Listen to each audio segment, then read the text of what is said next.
Hi everyone. तो आज हम पढ़ने वाले हैं अर्थ के इंटीरियर के बारे में। तो जो जो अर्थ है वो अराउंड 4.5 बिलियन ईयर्स पहले बनी थी। तो जो इसका मटेरियल है वो हर जगह सेम नहीं है, तो उसमें डिफरेंट डिफरेंट डेंसिटी डिफरेंस देखने को मिलेगा।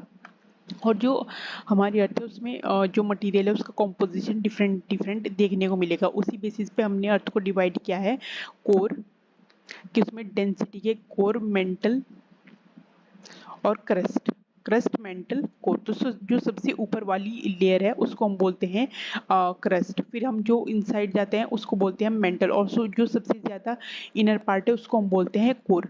तो जैसे अर्थ बनी, और जब जो मटेरियल जो है वो एक्यूमुलेट होना स्टार्ट हुआ अर्थ के अंदर, तो जो ज़्यादा डेंसर मटेरियल था वो अर्थ के इनसाइड में एक्यूमुलेट हुआ। तो जो कोर होगा वो आपको सबसे ज़्यादा डेंस देखने को मिलेगा। कोर हमारा क्या है, कोर में सबसे ज़्यादा कोर के जो मटेरियल है उसकी डेंसिटी हमें सबसे ज़्यादा देखने को मिलेगी। फिर उसके बाद जो थोड़ा कम डेंस मटेरियल था, डेंस का क्या मतलब होता है, अगर कोई मॉलिक्यूल्स है वो बहुत ज़्यादा किसी चीज़ में कॉम्पैक्टेड है उसको हम बोलते हैं डेंस। अगर ये जो मटेरियल थोड़े दूर दूर है उसको हम बोलेंगे उससे कम डेंस। अगर ये और भी ज़्यादा दूर है तो उसमें और भी कम डेंसिटी हमें देखने को मिलेगी।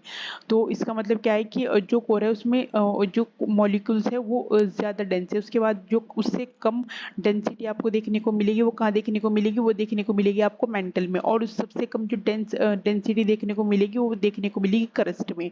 क्रस्ट में भी आपको दो चीज़ों में देखने को मिलेगी, एक होगा ओशन, इसके भी ओशन होगा, और एक होगा कॉन्टिनेंट। कॉन्टिनेंट तो ओशन में क्या होगी, डेंसिटी ज़्यादा होगी, डेंसिटी ज़्यादा होगी। और कॉन्टिनेंट में डेंसिटी कम होगी, लेसर लेसर डेंसिटी आपको देखने को मिलेगी।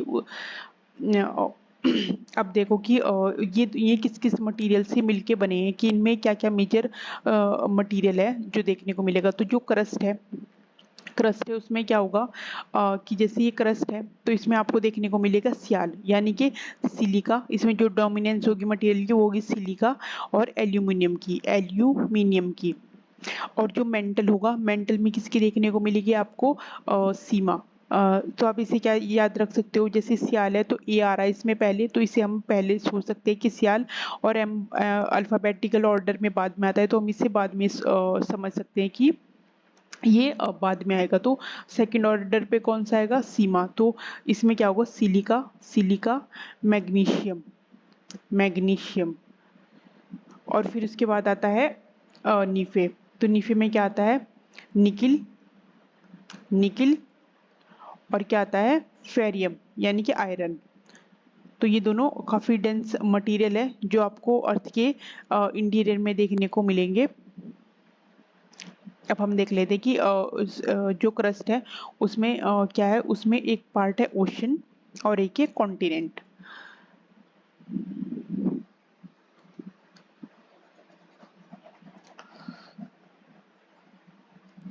तो क्रस्ट का भी हम देखेंगे कि एक ओशन है, एक क्या है, एक ओशन है, एक है कॉन्टिनेंट। तो ये आपको देखने को मिलेगा।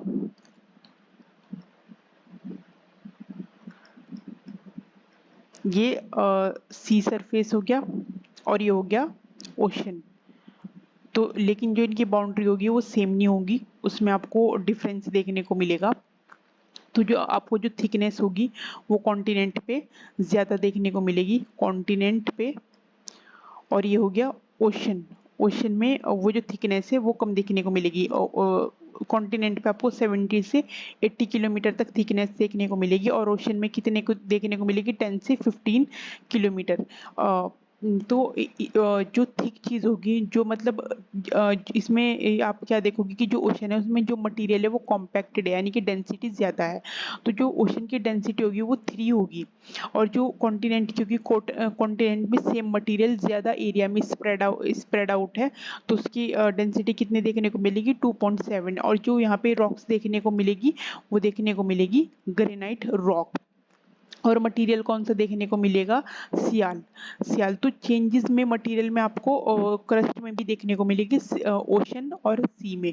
और सी ओशन में क्या देखने को मिलेगा आपको, ओशन में देखने को मिलेगी बसाल्ट रॉक्स, बसाल्ट रॉक्स। तो इन दोनों को याद रखना, ओशन में क्या है, बसाल्ट रॉक, और कॉन्टिनेंट में क्या है, ग्रेनाइटिक रॉक, और डेंसिटी 2.7 कम, कॉन्टिनेंट की कम, और इसकी है कितनी, इसकी है 3।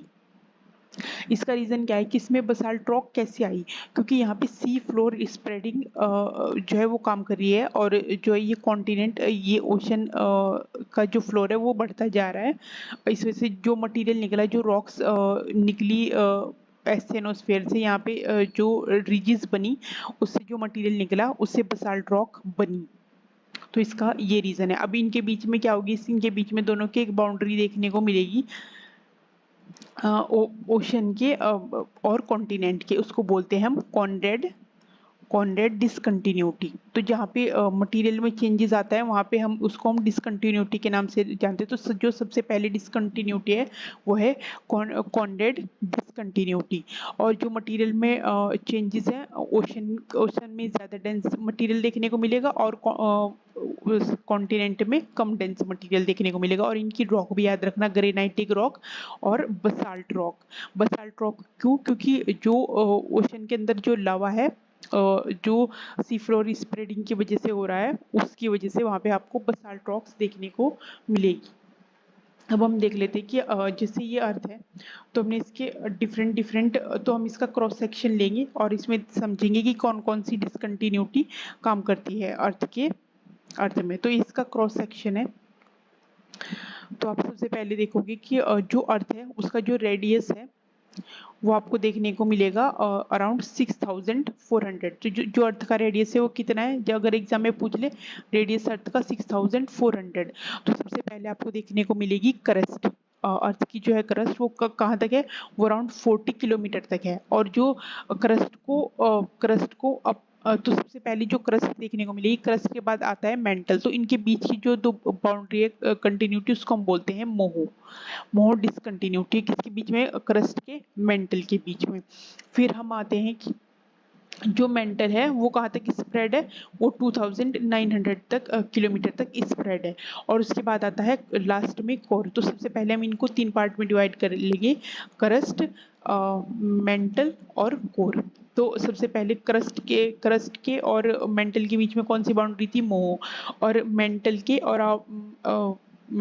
और कोर के बीच में जो बाउंड्री होगी उसे हम बोलते हैं गुटेनबर्ग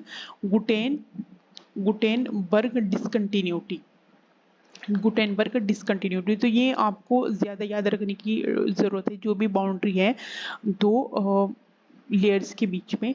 फिर हम आते हैं कि हमने यहाँ पे डिवाइड किया, मेंटल को 2 पार्ट में हमने डिवाइड किया। तो सबसे पहले जब हमने इन्हें डिवाइड किया तो इसके ये अराउंड हमने इसको डिवाइड किया 700 किलोमीटर से 2000, इसकी जो बाउंड्री है 2900 किलोमीटर तक। तो इनके बीच में इन दोनों अपर मेंटल और लोअर मेंटल के बीच में जो बाउंड्री आएगी उसे हम क्या बोलते हैं, उसको हम बोलते हैं रैपिड डिसकंटिन्यूटी। तो ये अपर मेंटल के और लोअर मेंटल के बीच में है, क्योंकि अपर मेंटल में क्या है, एस्टेनोस्फेयर भी है, तो इसको हम अपर मेंटल लिख देते हैं यहाँ पे, अपर मेंटल। तो अपर मेंटल के और लोअर मेंटल के बीच में कौन सी डिसकंटिन्यूटी आई, रैपिड डिसकंटिन्यूटी। और उसके बाद हमने देखा कि जो कोर है उसमें भी मटेरियल में डिफरेंस देखने को मिलता है, तो हमने उसी बेसिस पे इसको चेंज किया। तो इसमें सॉलिड इनर कोर जो है वो सॉलिड है और मेटालिक है, और जो आउटर कोर है वो लिक्विड है। तो उसी के बेसिस पे हमने बाउंड्री सेट की, डिसकंटिन्यूटी सेट की, उसको हमने लेमन डिसकंटिन्यूटी बोला। आउटर और इनर कोर के बीच में जो डिसकंटिन्यूटी है उसको क्या बोला हमने, लेमन डिसकंटिन्यूटी। और जो मतलब इनके बीच में चेंजेस हैं, मतलब कितने किलोमीटर तक स्प्रेड है वो भी हम देख लेते हैं। कि जो सबसे पहले आएगी क्रस्ट कितने तक है, केवल 40 किलोमीटर तक। फिर आते हैं अपर मेंटल, लोअर में पूरा मेंटल कितने तक है, 40 किलोमीटर से लेके 2900 किलोमीटर तक। और जो कोर है वो 2900 से लेके 6400 किलोमीटर तक है।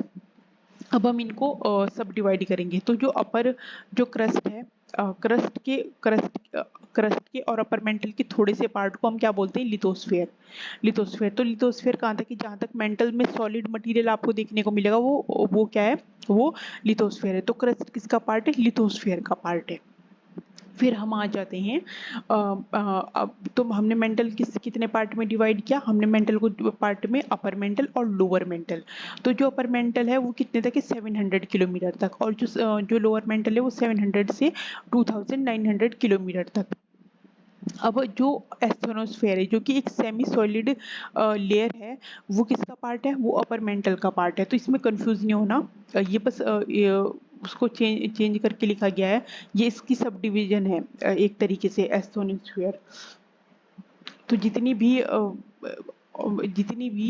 और हाँ, अब हम इनका देख लेते हैं ये किस किस मटेरियल से बने हैं। तो जो जो कोर है, आउटर कोर और इनर कोर, सबसे पहले हम इनर कोर का देखेंगे। तो इनर कोर में आपको देखने को मिलेगा सॉलिड और मेटालिक मटेरियल। फिर हम उसके जो आउटर कोर है उसमें क्या होगा, लिक्विड। उसका रीजन क्या है, जियोथर्मल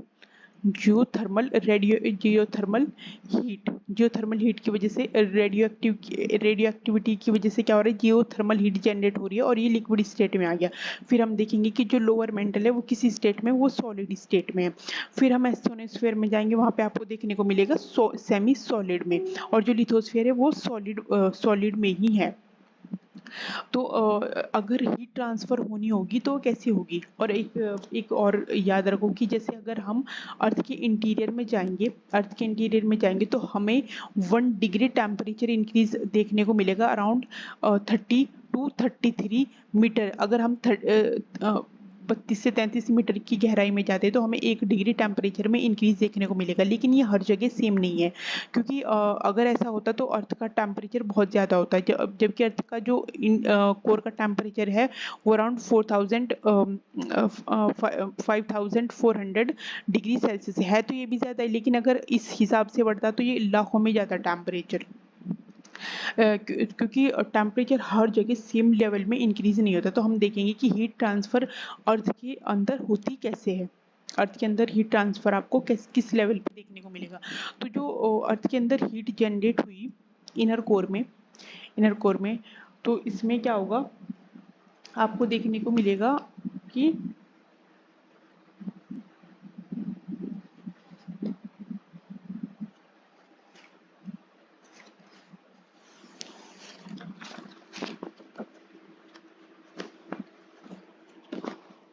जो हीट ट्रांसफर होगी इनर कोर से आउटर कोर की तरफ, तो वो होगी कन्वेक्टिव लेयर से, कन्वेक्शन से लेयर होगी। लेकिन जो आउटर कोर से हम मेंटल में आएंगे तो ये सॉलिड है, तो यहाँ पे आपको जो हीट ट्रांसफर होगी वो कंडक्शन से होती हुई दिखेगी। तो ये एरिया क्या होगा, यहाँ से एस्थेनोस्फेयर में ज़्यादा हीट ट्रांसफ़र नहीं हो पाएगी, क्योंकि कंडक्शन से अच्छी हीट ट्रांसफ़र नहीं होती, कन्वेक्शन से सबसे अच्छी हीट ट्रांसफ़र होती है। तो जब हम एस्थेनोस्फेयर में आएंगे तो यहाँ इतना टेम्परेचर इंक्रीज क्यों हो रहा है, एस्थेनोस्फेयर में टेम्परेचर इंक्रीज होने का एक क्या कारण है, रेडियो एक्टिविटी। तो यहाँ पे रेडियो एक्टिविटी काम कर रही है एस्थेनोस्फेयर में। एक सेकेंड, एस्थेनोस्फेयर में क्या हो रहा है कि रेडियो एक्टिविटी काम कर रही है, यहाँ पे टेम्परेचर बहुत बढ़ रहा है, तो जो ये कन्वेक्टिव सेल्स है यहाँ पे वो जनरेट हो रही है हीट की वजह से। और ये कन्वेक्टिव सेल जो है वो हीट ट्रांसफर होने की वजह से वो अर्थ पे इंडोजेनेटिक फोर्स के रूप में ऑपरेट हो रही है। अगर यहाँ पे ये दोनों सेल्स हैं और ये ऑपरेट हो रही है एक दूसरे की साइड, तो यहाँ पे क्या देखने को मिलेगा, ऊपर क्या देखने को मिलेगा, कन्वर्जेंट बाउंड्री देखने को मिलेगी। कन्वर्जेंट बाउंड्री देखने को मिले, एक सेकेंड। अगर यहाँ कोई फोर्स ऑपरेट हो रही है, यहाँ कन्वेक्टिव सेल जो दिख रही है, तो ये यहाँ पे आपको देखने को मिलेगा, हो सकता है वॉल्केनो हो यहाँ पे। तो जो सबसे ज़्यादा इस हीट जनरेट होने का क्या कारण है, रेडियो एक्टिविटी की वजह से क्या हो रहा है, रेडियो एक्टिविटी की वजह से हो रही है कन्वेक्शन से क्या हो रहा है, कन्वेक्शन से हो रहा है प्लेट बाउंड्री बनी। प्लेट बाउंड्री की वजह से क्या हुआ, ऊपर जो है आपको देखने को मिलेगी वॉल्केनोस, अर्थक्वेक या ऐसी सब चीज़ें देखने को मिलेगी। तो हम इसे थोड़ा सा स्लाइडली अच्छे तरीके से समझ लेते हैं, क्योंकि यहाँ पे बहुत ज़्यादा हमने, एक सेकेंड,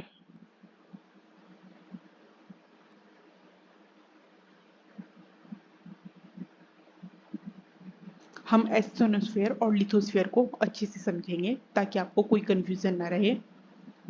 तो जैसे ये ये लिथोस्फेयर है, ये लिथोस्फेयर है और ये है एस्थेनोस्फेयर।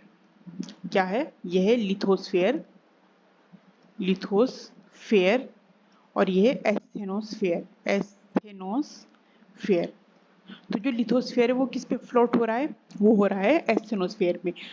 ये सेमी सॉलिड स्टेट में है, सेमी सॉलिड स्टेट में है।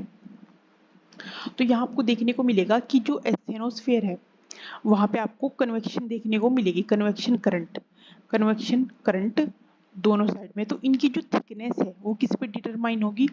मतलब यहाँ पे रेडियो एक्टिव मटेरियल कितना है उस पे डिटरमिन होगी। मतलब रेडियो एक्टिव मटेरियल डिटरमाइन करेगा कि कन्वेक्शन करंट किस, उनकी डायरेक्शन भी और उनकी थिकनेस भी। उससे क्या होगा कि प्लेट की जो बाउंड्री है वो डिटरमाइन होगी और उससे क्या होगा कि जो ऊपर जो यहाँ पे बाउंड्री है वो देखने को मिलेगी कि इंडोजेनेटिक फोर्स आपको अर्थ पे देखने को मिलेगी। मतलब वहां पे वॉल्केनो क्या है, तो आप अगर देखोगे कि सोचो ये वाला एरिया क्या है, ये थिक है, ये ठीक है, इसका मतलब यहाँ पे रेडियो एक्टिव मटेरियल बहुत ज्यादा है, तो ये उतना ही स्ट्रॉन्ग होगी, ये उतनी ही स्ट्रॉन्ग होगी। तो सोचो अगर यहाँ पे कोई यहाँ पे आपको कन्वर्जेंट बाउंड्री देखने को मिलेगी। देखो कन्वेक्शन से क्या हुआ, बाउंड्री, प्लेट की बाउंड्री डिसाइड हुई, लेकिन यहाँ पे ऑपरेट डिफरेंट, यहाँ पे कन्वेक्शन डिफरेंटली ऑपरेट कर रही है। तो यहाँ पे क्या होगा, इस प्लेट की बाउंड्री क्या थिक या क्या बनी, डाइवर्जेंट बाउंड्री बनी, डाइवर्जेंट बाउंड्री बनी। तो यहाँ पे क्या हुआ कि जो एरिया ऐसी जगह पे होंगे जहाँ पे ये प्लेट बाउंड्री होगी, अगर यहाँ पे हाउसेस बने या कोई भी एरिया ऐसा है जहाँ पे बहुत पॉपुलेशन, तो यहाँ सबसे ज्यादा आपको देखने को मिलेगी इंडोजेनेटिक फोर्स, या सबसे ज्यादा आपको डिस्ट्रक्शन या कुछ भी ऐसा देखने को इस एरिया में इसके कंपैरिजन में, तो सबसे ज्यादा इनस्टेबिलिटी इस एरिया में देखने को मिलेगी। तो ये बहुत आसान भाषा में मैंने आपको समझाया कि रेडियो एक्टिव मटेरियल से क्या हुआ, कन्वेक्टिव सेल जनरेट हुई। कन्वेक्टिव सेल्स ने क्या क्या कि प्लेट बाउंड्री सेट करी। प्लेट बाउंड्री से क्या हुआ कि हमें अर्थ पे माउंटेन से अर्थक्वेक देखने को मिले। और यहाँ पे भी क्या होगा, यहाँ पे हो सकता है कि ये डाइवर्जेंट बाउंड्री है, यहाँ पे जो है अगर कॉन्टिनेंट बाउंड्री है तो यहाँ पे रिफ्ट देखने को मिलेगी, रिफ्ट देखने को मिलेगी। और अगर ओशन बाउंड्री है, ओशन बाउंड्री, तो हमें यहाँ पे क्या देखने को मिलेगा, यहाँ पे आपको देखने को मिलेगी mid continental ridges, mid continental ridges. उससे क्या होगा कि बसाल्ट देखने को, बसाल्ट रॉक्स देखने को मिलेगी और बहुत ही जो है यहाँ पे नई क्रस्ट जनरेट होगी। अगर क्रस्ट यहाँ जनरेट हो रही है तो कहीं डिस्ट्रॉय हो रही है वो। अभी हम देख लेते हैं कि जो हमने अभी प्लेट की बाउंड्रीज पढ़ी, हम उनको अच्छे से देख लेते हैं ताकि आपको कोई कंफ्यूजन ना हो। कि सबसे पहले हमने क्या देखी थी, जो डिसकंटिन्यूटी थी वो हम देख लेते हैं। सबसे फर्स्ट हमने देखी थी जो डिसकंटिन्यूटी, वो देखी थी हमने कॉनरेड डिसकंटिन्यूटी, कॉनरेड, जो किस के बीच में थी, ओशन के और कॉन्टिनेंट के बीच में। फिर हमने देखी थी मोह डिसकंटिन्यूटी, जो किसके बीच में थी, क्रस्ट के बीच में थी और मेंटल के बीच में थी। फिर हमने देखी थी रैपिडी डिसकंटिन्यूटी, रैपिडी के बाद हमने क्या देखी, रैपिडी किसकी में थी, अपर और लोअर मेंटल के बीच में। फिर हमने देखी थी गुटेनबर्ग डिसकंटिन्यूटी, वो किसके बीच में थी, लोअर मेंटल के और आउटर कोर के बीच में, आउटर कोर के बीच में। उस सबसे हमने लास्ट में देखी लेहमन डिसकंटिन्यूटी, वो किसके बीच में थी, इनर और आउटर कोर के बीच में। आई होप ये वीडियो आपको अच्छी लगी होगी और आपके जितने भी कन्फ्यूजन होंगे वो दूर हो गए होंगे। इन केस आपको कोई ऐसी प्रॉब्लम होती है या आपको कुछ समझ में नहीं आता तो आप मुझे कमेंट में पूछ सकते हो, मैं कोशिश करूंगी कि मैं उनका जवाब दे पाऊँ।